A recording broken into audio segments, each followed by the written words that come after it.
کہ میں نے 24 سے 25 بار جائزہ لیا ہے کہ نبی صلی اللہ علیہ وسلم فجر کی سنت میں سورہ الکافرون پڑھا کرتے تھے۔ تو انسان عمل اللہ کے لیے خالص کر لے اور اس میں کسی کا حصہ باقی نہ رہے، اس لیے یہ صورت انسان کے عمل کو اللہ کے لیے خالص کر لیتی ہے، یعنی اس نیت سے ہم انشاءاللہ پڑھیں گے۔ اچھا، اب مشرکین جو ہیں، جب مکہ میں نبی صلی اللہ علیہ وسلم کسی طرح سے بھی دعوت دینے سے باز نہیں آ رہے، انہوں نے بہت سارے نبی صلی اللہ علیہ وسلم کو پرپوزلز دیے۔ آپ چاہیں تو خوبصورت عورت سے شادی کرا دیں آپ کی، آپ چاہیں تو آپ کو مال دے دیں، آپ چاہتے ہیں تو آپ کو عہدہ دے دیں، لیکن اللہ کے رسول صلی اللہ علیہ وسلم اپنے بات پر اور توحید پر قائم ہیں۔ تب ان کا لاسٹ پرپوزل یہ ہے کہ اچھا ایسا کر لیتے ہیں کہ 1 سال آپ ہمارے معبودوں کی عبادت کریں اور 1 سال ہم آپ کے معبود کی عبادت کرتے ہیں، 1 سال اللہ کے لیے اور 1 سال جو ہے وہ ہمارے بتوں کے لیے۔ تو اب اس کے جواب میں سورہ الکافرون جو ہے وہ نازل ہوتی ہے۔ اب اس سورت کا آغاز جو ہے،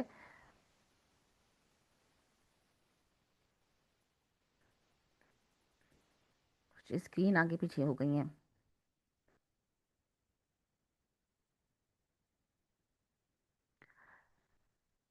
قل یا ایھا الکافرون، یہیں سے لے لیتے ہیں پھر۔ قل یا ایھا، بسم اللہ الرحمن الرحیم، قل یا ایھا الکافرون۔ اچھا، اب نبی صلی اللہ علیہ وسلم سے کہلوایا جا رہا ہے، آغاز کہاں سے؟ قل سے۔ اچھا، آپ اپنے مصحف کھول لیں اور مین پوائنٹس نوٹ کرتے چلے جائیں، اور آپ کی نظریں قرآن کی آیات پر ہونا ضروری ہیں، ٹھیک ہے؟ ارد گرد نہیں، بلکہ صرف آپ نے فوکس کرنا ہے اپنے مصحف کے اوپر، ان آیات پہ جہاں جہاں ہم ساتھ چل رہے ہیں۔ سب سے پہلے ہم کل کو دیکھتے ہیں۔ کل کہہ دیجئے، تو یہ کل سے ایک بات یہ کنفرم ہو رہی ہے کہ اللہ کے رسول کے اپنے الفاظ نہیں ہیں۔ نبی صلی اللہ علیہ وسلم ڈائریکٹ خطاب نہیں کر رہے کافروں سے، بلکہ نبی صلی اللہ علیہ وسلم کو اللہ تعالیٰ کی طرف سے کہا جا رہا ہے کہ آپ جو ہے وہ میسج دے دیں کافروں کو۔ اس کا مطلب ہے کہ پوائنٹ نمبر 1 کہ نبی صلی اللہ علیہ وسلم کی اپنی مرضی نہیں ہے، بلکہ وہ کیا کرتے ہیں؟ اللہ کا حکم مانتے ہیں، کوئی بارگننگ نہیں ہوگی، کیونکہ اللہ کے رسول صلی اللہ علیہ وسلم بذات خود جو ہیں وہ نرم ہیں اور اخلاق میں سب سے افضل اور اعلیٰ ہیں، اور ہو سکتا ہے کہ کافر سمجھتے ہوں کہ ان سے کچھ بارگننگ کا مسئلہ ہو سکتا ہے۔ تو یہاں پہ اللہ رب العزت ان سے، نبی صلی اللہ علیہ وسلم سے کہلوا رہے ہیں، اور بڑے سخت انداز میں کہلوا رہے ہیں کہ قل یا ایھا الکافرون۔ تو اس کا مطلب ہے کہ رسول کوئی ڈیسپریٹ نہیں ہے کہ آپ وہ رسول کی بات ضرور ہی مانیں، اور کوئی ڈیسپریٹ نہیں ہے کہ وہ آپ سے کوئی سودا کر لیں کہ 1 سال آپ کے معبودوں کی عبادت ہوگی اور 1 سال اللہ رب العزت کی عبادت ہوگی، بلکہ ان کو کہلوایا جا رہا ہے کہ یہ حکم اللہ رب العزت کا ہے، کائنات کے بادشاہ کا آرڈر آیا ہے، آسمان سے احکامات آ رہے ہیں، اور نبی صلی اللہ علیہ وسلم کے ہاتھ میں سمجھوتے کا کوئی حق موجود نہیں ہے۔ تو قل یا ایھا الکافرون، اے کافروں، ہر رشتہ داری ختم، ہر قبیلہ ختم، ہر طرح کی آئینی علیحدگی ہو چکی ہے، ڈائریکٹ اب ان کو کافر کہہ کے مخاطب کیا جا رہا ہے۔ اب جو ہے وہ کوئی رشتہ باقی نہیں رہا، بلکہ تم وہ کافر ہو جنہوں نے حق کو جان کر سمجھ کر ریفیوز کیا ہے۔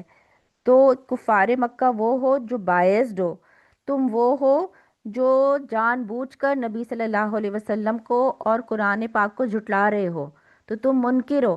تو یہاں پہ ہر قسم کا ٹائٹل ان سے لے کر ان کو کیا ٹائٹل دیا جا رہا ہے؟ یا ایھا الکافرون، اے کافروں۔ اب یہ بڑا سخت بات ہے، کیونکہ اللہ کے رسول مجمع عام میں ہیں اور ان لوگوں کو خطاب کر رہے ہیں جو مان کر نہیں دے رہے۔ تو اے کافروں، تو یہاں پہ کیا ہو گیا کہ تمہاری کانسٹنٹ نافرمانی کی وجہ سے، جب کہ تمہیں مکہ والوں کو بیسٹ موقع ملا تھا کہ نبی صلی اللہ علیہ وسلم ڈائریکٹ تبلیغ کر رہے ہیں، بہترین اخلاق دکھا رہے ہیں، محبت دکھا رہے ہیں، محبت سے دعوت کر رہے ہیں، لیکن تم اس قابل نہیں رہے۔ اب آپ دیکھیں کہ قرآن پاک میں بہت ساری جگہ پہ یا اہل الکتاب بھی استعمال ہوتا ہے، یہاں پہ یا اہل الکتاب نہیں کہا، یا ایہا المشرکون نہیں کہا، بلکہ کافرون کہا ہے، کیونکہ تم نے کفران نعمت کی ہے، تمہارے پاس رسول آئے تھے لیکن تم نے ان کا حق ادا نہیں کیا، تو تم نے بہت بڑی کفران نعمت کی ہے۔ تو اتنے ہی بات سے ایک بہت زبردست روب بھی پیدا ہو رہا ہے، ایک بات میں زور پیدا ہو رہا ہے، شدت کی بات ہے یہ۔ اور آپ سوچیں کہ وہ کافر کھڑے ہوئے ہیں اور ان کو ڈائریکٹ خطاب کیا جا رہا ہے، اور کل سے آغاز ہو رہا ہے کہ اللہ رب العزت کا آسمان سے یہ میسج ہے۔ دوسرا کہ اس سے پتہ چلتا ہے کہ دین میں کوئی پک اینڈ چوز نہیں ہے، تو یہ اتھارٹی جو ہے وہ رسول اللہ صلی اللہ علیہ وسلم کے پاس بھی نہیں ہے کہ دین میں کوئی کسی بھی قسم کا پک اینڈ چوز کیا جائے۔ اگلی بات کیا کی گئی ہے کہ لا آبدو ما تعبدون۔ اب یہاں پہ ان کے فالس بتوں کو بالکل ریجیکٹ کر دیا گیا ہے کہ لا آبدو ما تعبدون، نہیں میں عبادت کرتا اس کی جس کی تم عبادت کرنے والے ہو۔ تو یہاں پہ قریش مکہ کو، وہ اللہ کو تو مانتے تھے لیکن وہ اللہ کے ساتھ دوسرے شریک بھی ٹھہراتے تھے، وہ حج و عمرہ تو کرتے تھے، اور آپ کو پتہ ہے کہ نبی صلی اللہ علیہ وسلم کے والد کا نام بھی کیا تھا؟ عبداللہ۔ تو اس کا مطلب ہے کہ وہ اللہ تعالیٰ کو مانتے ہیں، لیکن وہ کہتے تھے کہ آسمان کے خدا کے ساتھ جو دوسرے خدا، زمین پہ بھی کچھ خدا اس میں شریک ہیں۔ یعنی کہ آپ نے وہ دیکھا ہوگا کہ جو ہندو لوگ ہوتے ہیں وہ اکثر ہاتھ جوڑ کر بات کرتے ہیں، ہاتھ جوڑ کر دعا کلام کرتے ہیں، اور وہ اتنی ہمبلنس دکھانے کے پیچھے ان کا عموماً کانسیپٹ یہ ہوتا ہے کہ جو آسمان کا خدا ہے وہ زمین میں کسی کے روپ میں بھی آ سکتا ہے، تو وہ سوچتے ہیں کہ کہیں کسی سانپ کے روپ میں تو نہیں آ گیا، کسی بندر کے روپ میں تو نہیں آ گیا، کسی انسان کے روپ میں تو نہیں آ گیا، تو وہ اس کو اپنی ہمبلنس شو کرتے ہیں کہ کیا پتہ۔ اب آپ دیکھیں وہ بیچارے ہر جگہ خدائی ڈھونڈتے پھرتے ہیں، اور پھر ہر ایک کو ہاتھ جوڑ کر ان سے بات چیت کا آغاز کرتے ہیں کہ ہو سکتا ہے کہ اس میں خدا آ گیا ہو۔ تو قریش مکہ اسی طرح اللہ کو مانتے ہیں لیکن کچھ دیوی دیوتاؤں کو مانتے ہیں، بتوں کو مانتے ہیں، تو ان کی عبادت خالص اللہ کے لیے نہیں ہے، بلکہ اس میں شرک چھپا ہوا ہے۔ یعنی عبادت کے ساتھ جب شرک جڑ جاتا ہے تو توحید تو کام باقی نہ رہی، تو عبادت کا پھر اس پیٹرن سے یہ عبادت قائم نہیں ہوتی جو خود اللہ تعالیٰ اور اس کے رسول نے طریقے بتائے ہیں۔ عبادت صرف وہ ہوگی جس میں صرف توحید ہے اور اللہ کے علاوہ کوئی اور بھی شامل نہیں ہو سکتا۔ تو لا آبدو، نہیں میں عبادت کرتا اس کی جس کی تم عبادت کرتے ہو۔ تو عبادت جو ہے وہ عبد سے ہے، اور عبد کہتے ہیں غلامی کو۔ تو ایک غلام کیسا ہوتا ہے؟ جو وہی کرتا ہے، ہر وہ کام کرتا ہے جو اس کے آقا نے آرڈر کیا ہوتا ہے، اور ہر وہ کام کرتا ہے جس سے اس کا آقا راضی ہو جائے۔ تو یہاں پہ اللہ کے رسول کیا بتا رہے ہیں کہ میں صرف اللہ کے کو راضی کرنے کے کام کرتا ہوں، میں صرف اللہ کے آگے جھکتا ہوں، میں صرف اللہ سے مانگتا ہوں، اور جس سے تم مانگتے ہو، جس کے آگے تم جھکتے ہو، میں اس کی عبادت نہیں کرتا۔ تو اس سے کیا بات پتہ چلی کہ اسلام جو ہے وہ باقی ادیان سے مختلف ہے، اور کسی بھی مذہب کی سیلیبریشنز کو نہیں اپنایا جا سکتا۔ یعنی ہم کمپلیٹلی اس سے بالکل ہمیں منع کیا گیا ہے کہ ہم کسی بھی ریلیجن کی سیلیبریشنز کو اپنائیں، ان کی مذہبی رسومات، کیونکہ اس میں تو شرک کا شائبہ ہے۔ اچھا جی، پھر اگلی آیت کیا ہے کہ ولا انتم عابدون ما عابد۔ یہاں پہ کیا ہے کہ نہ، ولا اور نہیں، انتم تم عابدون عبادت کرنے والے ہو، ما عابد جس کی میں عبادت کرتا ہوں۔ اب پہلا خطاب کافروں کو کیا گیا کافر کہہ کر، اور یہاں پر کیا کہا گیا کہ میں اس کی عبادت نہیں کرتا، تم بھی اس کی عبادت نہیں کرتے جس کی عبادت میں کرتا ہوں۔ یعنی میں تم سے ہوپ لیس ہوں، تم آئندہ بھی ایسے ہی رہو گے، تم نے پیچھے بھی حق کو جان کر نہیں مانا، اور تم سے آئندہ کے لیے بھی امید کیا ہے کہ تم آئندہ بھی نہیں مانو گے۔ دوسرا اس کا یہ مطلب بنتا ہے کہ ہمارا رب کیسا ہے، واٹ اے گرینڈ رب ہی از، ایک اکیلا ہی کافی ہے۔ مطلب مگر تم جو ہو وہ ان بتوں کو شریک ٹھہرا رہے ہو، تمہیں اللہ کی عظمت اور بڑائی کا پتہ ہی نہیں ہے، تم اس کی عبادت کر ہی نہیں سکتے۔ تو جب تک رب کی معرفت نہیں حاصل کرو گے تو تم ان چھوٹے چھوٹے خداؤں کو ہی پوجتے رہو گے۔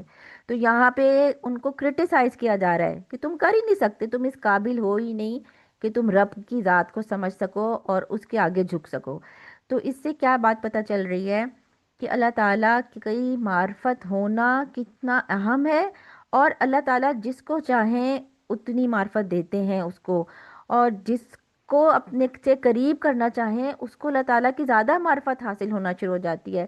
مطلب سبحان اللہ، ہم اللہ تعالیٰ کی بڑائی اور اللہ تعالیٰ کی کبریائی کو امیجن نہیں کر سکتے، سوچ نہیں سکتے، لیکن جس کو اللہ تعالیٰ جتنی توفیق دیتا ہے وہ اتنا اللہ تعالیٰ کے بارے میں غور و فکر شروع کر دیتا ہے، لیکن کیونکہ تم سمجھنا نہیں چاہتے تو توفیق تم سے چھین لی گئی ہے۔ ولا انتم عابدون ما اعبد، اور تم عبادت کرنے والے نہیں ہو جس کی میں عبادت کرتا ہوں، تم اس کو ٹیسٹ ہی نہیں کر سکتے عبادت کے اس حصے کو۔ پھر اگلی آیت کیا ہے، ولا انا عابد ما عبدتم، اور نہ میں عبادت کرنے والا ہوں اس کی جس کی تم عبادت کرتے ہو۔ یہاں پہ ایک تو تکرار ہے، ٹھیک ہے، دوسرا بتایا ہے کہ کفار تم تو کمپرومائز کر سکتے ہو، تم تو یہ والا پرپوزل ہمیں دے سکتے ہو کہ ایک سال ہمارے بتوں کی عبادت کرو، ایک سال ہم تمہارے بتوں کی عبادت کرتے ہیں، لیکن ہم اس پرپوزل کو ریجیکٹ کرتے ہیں، ہم کمپرومائز نہیں کر سکتے۔ ہم یہ نہیں کر سکتے کہ ہم ایک سال تمہارے بتوں کی عبادت کریں اور ایک سال اپنے اللہ کی عبادت کریں۔ تو یہاں سے کیا بات پتہ چل رہی ہے کہ اسلام میں گیو اینڈ ٹیک کا کوئی رول نہیں ہوتا توحید کے معاملے میں، اور تمہارے بہت سارے خدا ہیں لیکن میرا رب جو ہے وہ ایک ہے اور لامحدود ہے، اس کی ذات اور اس کی صفات اور اس کے افعال وہ سب چیزیں لامحدود ہیں، ہم اس کو نہیں پا سکتے۔ تو یہاں پہ ایک چیز اور کیا ہے کہ ماضی ہو یا حال ہو یا مستقبل، ان سب تینوں زمانوں میں انکار ہے، نہ پہلے ہم تمہارے خداؤں کی عبادت کرنے والے تھے اور نہ آئندہ ہم کبھی کریں گے۔ تو یہاں پہ ان کو ایک کلیئر میسج دے دیا ہے، ایک واضح بات بتا دی ہے، اور یہ بتا دیا ہے کہ مسلمانوں میں کے پاس نو گرے ایریا ہوتا ہے، اور مسلمان جو ہوتے ہیں وہ اپنے اصول کا سودا نہیں کرتے۔ اب یہاں سے انڈائریکٹلی ہمیں بہت سارے میسیجز مل رہے ہیں، یعنی عبادت جب ہوتی ہی وہ ہے کہ ہر وہ کام جس سے اللہ راضی ہو جائے، تو پھر دین میں کمپرومائزز نہیں رہتے، پھر دین میں جو ہے پھر ہم یہ نہیں کہہ سکتے کہ اتنی بھی کیا سختی ہے، اچھا تھوڑا سا یہ بھی دیکھ لیتے ہیں اور وہ بھی، پھر کوئی گرے ایریا نہیں ہوتا۔ اور خاص طور پر جب توحید کی بات کی جائے تو یہاں پہ کہا کہ میں عبادت نہیں کروں گا، اور یہ جو میں کہہ رہے ہیں وہ اللہ کے رسول کہہ رہے ہیں، تو جب اللہ کے رسول ہی نہیں کریں گے تو ان کے فالوورز بھی آٹومیٹیکلی یہی کریں گے کہ وہ اس کی عبادت نہیں کریں گے جس کی تم عبادت کرتے ہو۔ یعنی یہاں پہ ریجیکشن ہے، ٹوٹلی ریجیکشن ہے کہ ایسا نہیں ہوگا۔ پھر اگلی آیت پھر اسی آیت کی تکرار ہے کہ ولا انتم عابدون ما عابد، اور نہ تم اس کی عبادت کرنے والے ہو جس کی میں عبادت کرتا ہوں۔ تو اس کا مطلب کیا ہے کہ disbelievers won't accept true worship of Allah, یہ ڈس بلیورز اور بلیورز دونوں الگ الگ کائناتوں کے مسافر ہیں۔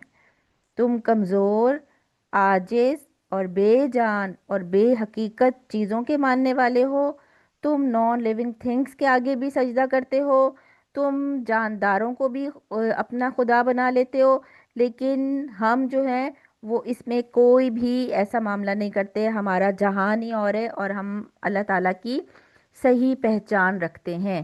تو یہاں سے ان ایک اور بار تکرار کر کے اس چیز کو بالکل ختم کر دیا گیا کہ تم کوئی بھی ہم سے